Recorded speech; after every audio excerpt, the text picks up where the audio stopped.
দিল্লিতে বসে থাকা বোনকে বাংলাদেশে পাঠান, মোদির প্রতি আসাদুদ্দিন ওয়াইসির চরম হুঁশিয়ারি।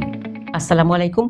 ভারতে আশ্রয় নেওয়া বাংলাদেশের সাবেক প্রধানমন্ত্রী শেখ হাসিনাকে নিয়ে এবার খোদ ভারতের রাজনীতিতেই শুরু হয়েছে তীব্র বিতর্ক। অল ইন্ডিয়া মজলিসে ইত্তেহাদুল মুসলিমিনের প্রধান আসাদুদ্দিন ওয়াইসি সরাসরি প্রধানমন্ত্রী নরেন্দ্র মোদীকে উদ্দেশ্য করে বলেছেন, দিল্লিতে মোদীর যে এক বোন বসে আছেন তাকে অবিলম্বে বাংলাদেশে পৌঁছে দেওয়া হোক।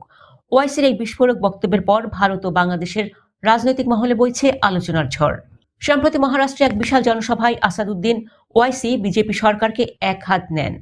তিনি বলেন, মহারাষ্ট্রে বিজেপি সরকার দাবি করছে তারা বাংলাদেশিদের তাড়িয়ে দিয়েছেন, তাহলে দিল্লিতে সসম্মানে থাকা বাংলাদেশের সাবেক প্রধানমন্ত্রীকে কেন বাংলাদেশে পাঠানো হচ্ছে না?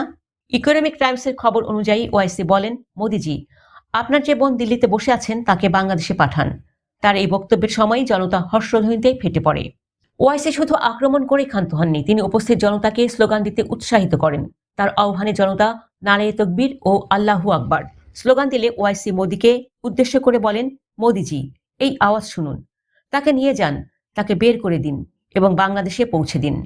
এর আগেও ওয়াইসি বিহারের এক সমাবেশে বলেছিলেন, বিহারে কোনো বাংলাদেশি নেই, তবে মোদির বাড়ির কাছেই একজন বাংলাদেশি বসে আছেন, তাকে আমাদের কাছে দিন, আমরাই তাকে বর্ডারে পৌঁছে দেব। ছাত্র জনতার অভ্যুত্থানে ক্ষমতাচ্যুত শেখ হাসিনাকে ভারতে আশ্রয় দেওয়া নিয়ে শুরু থেকেই সমালোচনা করে আসছেন আসাদুদ্দিন ওয়াইসি। তার মতে, ভারত সরকার অনুপ্রবেশকারীদের নিয়ে যে রাজনীতি করছে, হাসিনাকে আশ্রয় দেওয়া সেই অবস্থানের সম্পূর্ণ বিরোধী।